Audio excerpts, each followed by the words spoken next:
പൂരങ്ങളുടെ പൂരം ഇന്നാണ്. തൃശ്ശൂരിൽ പൂരാവേശമാണ്. വെടിക്കെട്ട് അപകടത്തിന്റെ പശ്ചാത്തലത്തിൽ നിയന്ത്രണങ്ങളോടെ ആഘോഷങ്ങൾ കുറച്ചാണ് ഇത്തവണത്തെ പൂരം. ഘടകപൂരങ്ങളുടെ എഴുന്നള്ളിപ്പ് തുടങ്ങി. കണിമംഗലം ശാസ്താവ് എഴുന്നള്ളുകയാണ്.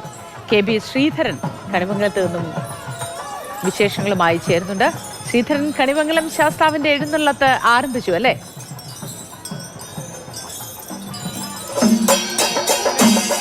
Good morning. ഏതായാലും കാത്തിരുന്ന പൂരം ഇവിടേക്ക് എത്തിയതാ നമ്മൾ ദൃശ്യങ്ങളിൽ കാണുന്നു. ഓരോ പൂരങ്ങളായിട്ട് ഇപ്പോൾ വടക്കുംനാഥ ക്ഷേത്ര സന്നിധിയിലേക്ക് പുറപ്പെട്ടുകൊണ്ടിരിക്കുകയാണ്. നമ്മളിപ്പോൾ കാണുന്നത് കണിമംഗലം ശാസ്താവ്, അതായത് പൂരനാഥന ക്ഷേത്രത്തിലേക്ക് ആദ്യമെത്തുന്ന ഘടകപൂരം. കണിമംഗലത്തിന്റെ പൂരം ഇതാ വടക്കുംനാഥ ക്ഷേത്രത്തിലേക്ക് വന്നുകൊണ്ടിരിക്കുകയാണ്. ഇപ്പോൾ വഴിയിലുള്ള കുളശ്ശേരി ക്ഷേത്രത്തിലാണ് ഈ പൂരമുള്ളത്. ഒരാനപ്പുറത്ത് കണിമംഗലം തട്ടകത്ത് നിന്ന് പുറപ്പെട്ട് കുളശ്ശേരി ക്ഷേത്രത്തിൽ നിന്ന് 5 ആനയായി സ്വരാജ് റൗണ്ടിൽ പ്രവേശിച്ച് അവിടെ നിന്ന് 7 ആനയായിട്ടാണ് കണിമംഗലത്തിലെ പൂരം പൊട്ടിക്കയറുക.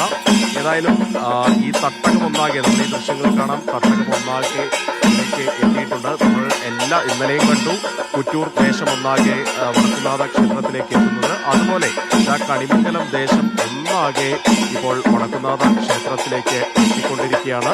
ഇനി മേളപ്പെരുക്കത്തിന്റെ നാദം മാത്രമേ ഈ തൃശ്ശൂർ നഗരത്തിൽ നമുക്ക് കേൾക്കാനാകൂ. അതുപോലെ എവിടെ നോക്കിയാലും പൂരം, എവിടെ തിരിഞ്ഞാലും പൂരം എന്നുള്ള രീതിയിലേക്ക് ഈ തൃശ്ശൂർ സ്വരാജ് റൗണ്ട്, തേക്കിൻകാട് മൈതാനം, വടക്കുംനാഥ ക്ഷേത്ര പരിസരം മാറാൻ തുടങ്ങുന്നു.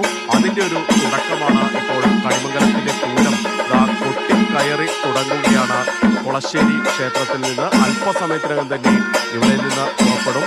ഏതായാലും വടക്കുംനാഥനെ വണങ്ങാത്ത ഒരേയൊരു ഘടകപൂരം, അല്ലെങ്കിൽ പ്രദക്ഷിണം വെച്ച് പോകാത്ത ഒരേയൊരു പൂരമാണ് കണിമംഗലത്തിന്റെ പൂരം. അതിന് ഒരു ഐതിഹ്യമുണ്ട്, ചരിത്രമുണ്ട്. അതായത് കണിമംഗലം ശാസ്താവ് എന്നുള്ളത് ദേവഗുരു സങ്കല്പത്തിലുള്ളതാണ്. ബൃഹസ്പതി സങ്കല്പത്തിലുള്ളതാണ് കണിമംഗല ശാസ്താവിന്റെ പ്രതിഷ്ഠ എന്നുള്ളത്. അതുകൊണ്ട് തന്നെ മേളത്തിന്റെ പെരുമയിൽ അത് കേൾക്കാൻ കഴിയുന്നില്ല വ്യക്തമായി. ഇനി നമുക്ക് ശ്രീമൂലസ്ഥാനത്ത് നിന്നും K മധുവും ദിവിഷ് മണിയും ഒപ്പം ചേരുന്നുണ്ട് വിവരങ്ങളുമായി. രണ്ടാൾക്കും ഗുഡ് മോർണിംഗ്. അങ്ങനെ മേളപ്പെരുക്കത്തിന്റെ പെരുമയിലേക്ക് കടക്കുന്ന സമയം. ഓരോ ഘടകപൂരങ്ങൾ എത്തിക്കൊണ്ടിരിക്കുന്നു, തുടങ്ങിയിട്ടുണ്ട്. വിശേഷങ്ങൾ എന്തൊക്കെയാണ്? എന്തായാലും മനോഹരമായൊരു പൂരപ്രഭാതത്തിലേക്ക് നമ്മൾ കാലെടുത്ത് വെച്ചിരിക്കുകയാണ്. ഇപ്പോൾ മൂത്തിയും കേട്ടല്ലോ, അവിടെ കണിമംഗലം ശാസ്താവിൻ്റെ എഴുന്നള്ളത്താണ്. ശ്രീധരൻ അതിനെക്കുറിച്ചാണ് പറഞ്ഞത്. മനോഹരമായ മേളത്തോടെ കണിമംഗലം ശാസ്താവ് വടക്കുംനാഥ സന്നിധിയിലേക്ക് വരികയാണ്. ഇനി ഓരോരോ ഘടകപൂരങ്ങളുടെ വരവാണ്. ആ ഘടകപൂരങ്ങൾ കഴിഞ്ഞാൽ പിന്നെ എല്ലാ പൂരപ്രേമികളും കാത്തിരിക്കുന്ന മേളത്തിൻ്റെ വിസ്മയ കാഴ്ചകളാണ്. പിന്നെ കുടമാറ്റം നമുക്കറിയാം, പരിമിതികളുണ്ട്. അതുകൊണ്ട് ചെറിയ തോതിലാണെങ്കിൽ പോലും പൂരത്തിൻ്റെ എല്ലാ ആഘോഷങ്ങളും അതേ ചടങ്ങുകളോടെ പ്രൗഢിയോടെ നടത്താനുള്ള ഒരു വലിയ ശ്രമം തന്നെയാണ് നടക്കുന്നത്. എന്തായാലും നല്ലൊരു പ്രഭാത കാഴ്ച. ഒരുപാട് ആളുകളൊക്കെ വന്നുകൊണ്ടിരിക്കുന്നു രാവിലെ വടക്കുംനാഥനെ തൊഴാൻ, പിന്നെ ഈ പൂരത്തിന്റെ ആവേശത്തിലേക്കാണ് അല്ലേ മധുവേട്ടൻ? തീർച്ചയായിട്ടും പൂരത്തിന്റെ ആവേശത്തിന് യാതൊരു കുറവും പ്രതീക്ഷിക്കേണ്ട വിഷയം. കാരണം സ്വാഭാവികമായും തൃശ്ശൂരിന്റെ ഉത്സവമാണ്. തൃശ്ശൂരിന്റെ ഉത്സവം എന്ന് പറയുന്നതിനേക്കാൾ അപ്പുറത്ത് നമ്മുടെ ഒരു സാംസ്കാരികോത്സവമായി പൂരം കഴിഞ്ഞ 2 നൂറ്റാണ്ടിലേറെയായി രേഖപ്പെടുത്തപ്പെട്ട് കഴിഞ്ഞിട്ടുണ്ട് മോത്തി. തൃശ്ശൂർ എന്ന് പറഞ്ഞാൽ പൂരങ്ങളുടെയും ഉത്സവങ്ങളുടെയൊക്കെ ഒരു നാടാണ്. ഒരുപാട് ഉത്സവങ്ങൾ, ഒരുപാട് പൂരങ്ങൾ ഒക്കെ നടക്കുന്ന ഒരു സ്ഥലമാണ് തൃശ്ശൂർ. അവിടെ തൃശ്ശൂർ പൂരത്തിനൊരു പ്രത്യേകതയുണ്ട്. മറ്റ് പല ഉത്സവങ്ങൾക്കും മറ്റ് പല പൂരങ്ങൾക്കും പഞ്ചാരിക്കാണ് പ്രാധാന്യമെങ്കിൽ ഇവിടെ അത് പാണ്ടിമേളത്തിനാണ്. ഇപ്പോൾ ത്രിപുട കെട്ടി ഇവിടെ നിന്ന് ഇങ്ങോട്ട് വരും. കുളശ്ശേരി ക്ഷേത്രത്തിൽ നിന്നും കണിമംഗലത്തെ ശാസ്താവ് വെയിലും മഴയും കൊള്ളാതെ, വെയിലും മഞ്ഞും കൊള്ളാതെ ശാസ്താവ് വരണം. ദേവഗുരുവാണ്. ഇവിടെ വടക്കുംനാഥനെ പ്രദക്ഷിണം വയ്ക്കാത്ത ഒരേ ഒരു ഘടകപൂരമാണ് കണിമംഗല ശാസ്താവ്.